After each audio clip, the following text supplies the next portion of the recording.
Mr. John, this just came in. Reading the document handed to me by my secretary, Mary, my eyes widened in shock. Yes, it was a notice for an emergency shareholders meeting to discuss my dismissal. Noticing Mary's concerned gaze, I silently passed her the paper. What? Are they firing the CEO? Even the always composed Mary let out a gasp. She seemed to be in the dark as well. Anyhow, we'll find out at the shareholders meeting. I tried to stay calm, gripping my fist tightly. Usually, I preside over these meetings, but this time, it's being chaired by Mike, the coup. This fact made me uneasy. Mike and I were college buddies, and we started this company together. I've been leading the charge as the CEO while Mike, as the coup, has been my right-hand man, and together we've grown the company. However, in the past few years, Mike's overbearing actions and attempts to privatize the company became increasingly apparent, and I had been keeping an eye on him. The reason for convening this emergency shareholders meeting is due to growing concerns regarding the managerial capabilities of our CEO, Mr. John Patterson. Mike began his speech fluently. The main reason they cited for my removal as CEO was my diagnosis of prostate cancer last year. They claimed that during my hospitalization, I neglected my duties, failed to communicate, causing confusion and a significant blow to our employees, leading to a steep decline in the company's performance.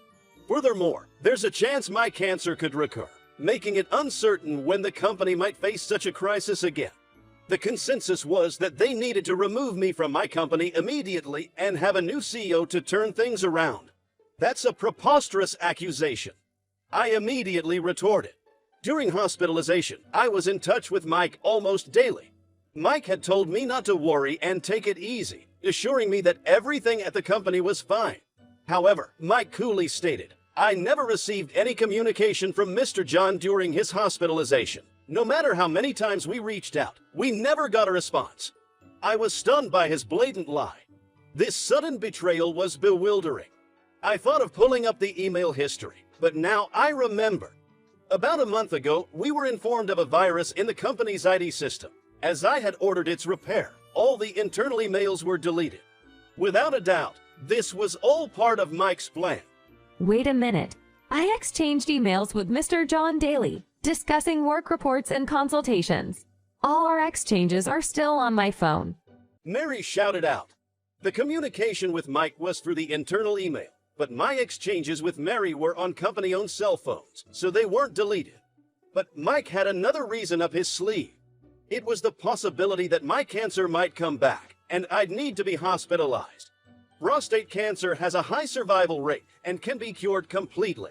In fact, I'm totally recovered and have no other health issues. I explained my condition, but after the vote, it was decided I'd be removed as CEO. Looking around the board members, a few wouldn't meet my eyes and look down. Mary, I hope you'll support the new CEO from now on. At Mike's words, Mary's eyes flared up. I am Mr. John's secretary. If it means following you, I'd rather quit. Following that, a few board members stood up, saying they'd follow me. I was deeply touched by their loyalty, but I couldn't let them lose their jobs over a fleeting emotion. After the shareholders meeting, I desperately convinced them to stay with the company. The board members, looking both frustrated and guilty, decided to stay, thinking about their families. But Mary and my trusted team members, Jake and Ethan, were determined. They left the company, resigning on their own terms. We'll be preparing for the day you start a new venture. When that time comes, please call us back. Mary said, to which I nodded in agreement. I sold my downtown apartment and luxury car and began a frugal life in a small flat. While seeking funds to start a new venture, I also began working part-time at a nearby coffee shop. I thought I was too old and worried about being hired, but they valued my experience from college days when I worked at a cafe. That coffee shop was a gathering place for those thinking of starting a business or those struggling with their new ventures. In other words, it was a study group. In a quiet coffee shop, I could easily hear their passionate conversation even as I worked. It inspired me greatly, making me feel like I needed to step up my game. The morning group members changed from day to day, but one woman who frequently participated caught my attention. Her name was Kate, and she runs a free tutoring center targeting kids from low-income families. I want to offer kids the kind of experience I had at the tutoring center I went to, letting them see the fun and excitement of learning. The sparkle in her eyes as she spoke was quite memorable. However, it seemed her tutoring business was facing challenges. She relied on volunteer students as tutors, but sometimes they'd call in last minute with other commitments, leaving her in a bind. The cost of renting a space was high, and donations alone weren't covering the expenses. She had been using textbooks and workbooks donated by students and parents, but they were often outdated or had other issues. Each time I overheard such concerns, a growing desire built within me to help. Excuse me for approaching you out of the blue, but could you tell me more about your project? As the morning group session ended and attendees began to leave, I gathered my courage and approached Kate. She looked quite taken aback, but finally said, "All right," and took a seat again. After getting a deeper understanding of the challenges her tutoring center faced, I made a proposal. "Why don't you hire me? I believe I can be of help. I'll work for free until things look up for the business." Kate looked at me in surprise, asking, "Really?" But perhaps she was desperate for any lifeline. She agreed to have me work with her. First, I suggested she turn her business into a nonprofit organization. This would provide tax benefits and make her eligible for grants and other financial aids. Not only that, but if all goes well, it's possible to partner with public agencies and businesses. Next, we changed the free lesson system for our students. Instead of attending for free, we introduced a give and take system. They help younger kids with their studies, or if they're not good at studying, they can teach other skills. Kids who don't have much time help with cleaning. This way, students not only receive but also give, gaining confidence. The classroom atmosphere feels better than before. The biggest change was transitioning teachers from volunteering to paid positions. Relying on volunteers can be tricky. Some teachers start with high motivation, but as time goes on, they start to slack off thinking they won't get paid anyway and end up taking breaks. At the end of the day, money talks.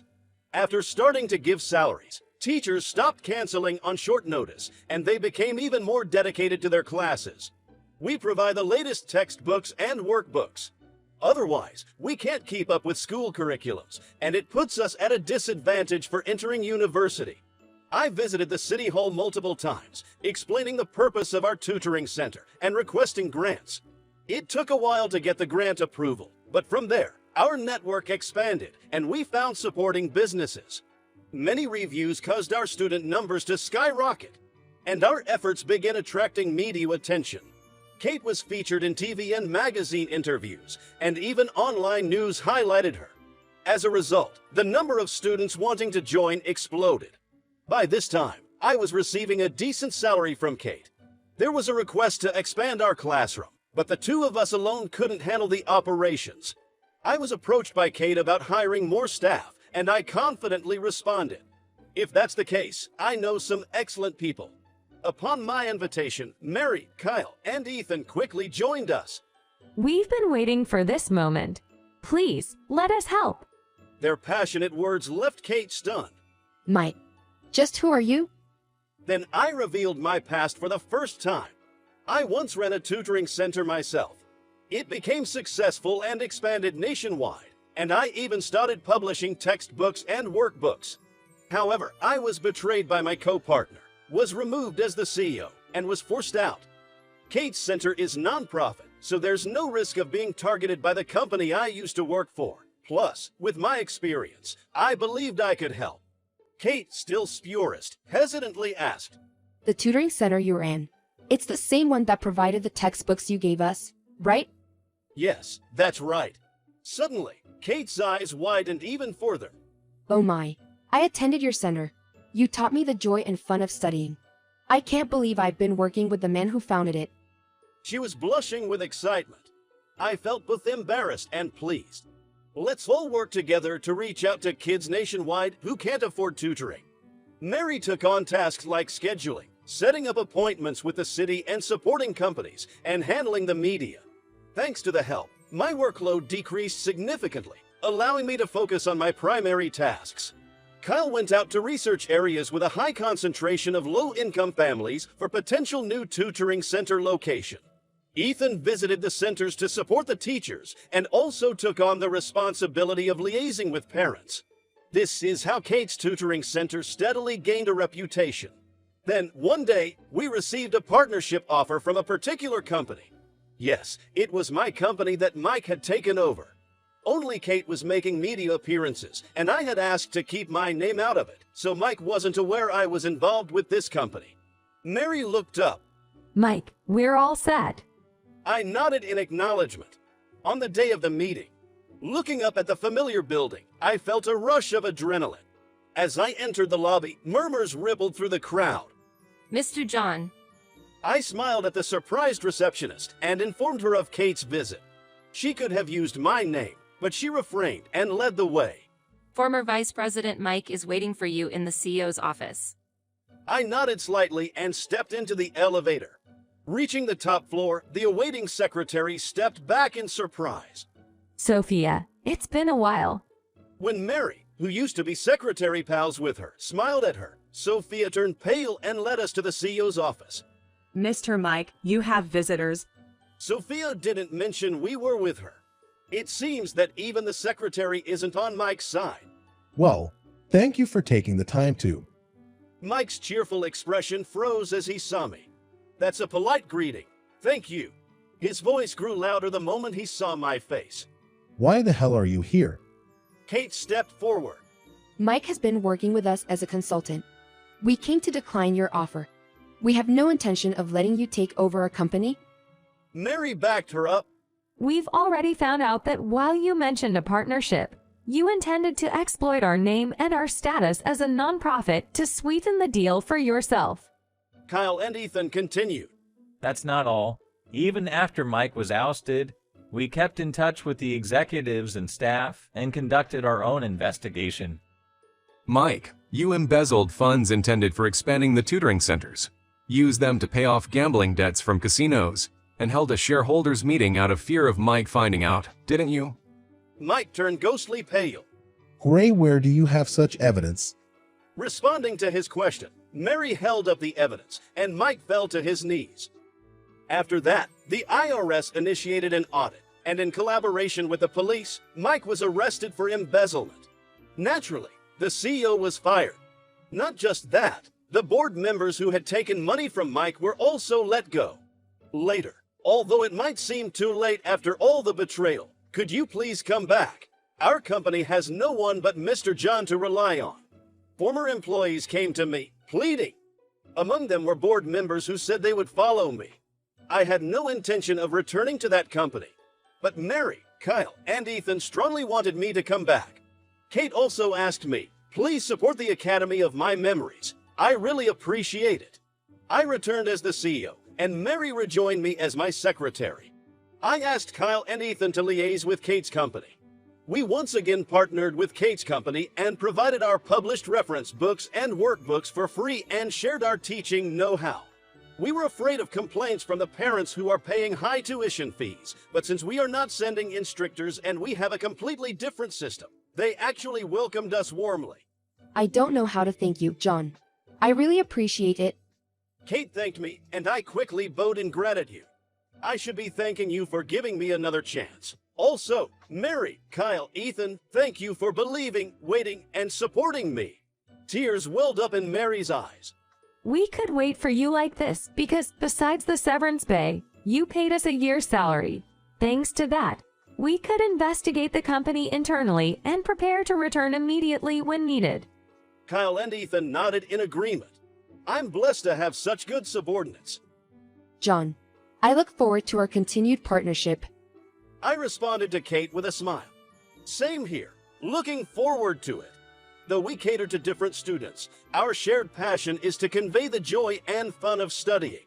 We want to continue providing an education that expands future children's horizons and encourages them never to give up.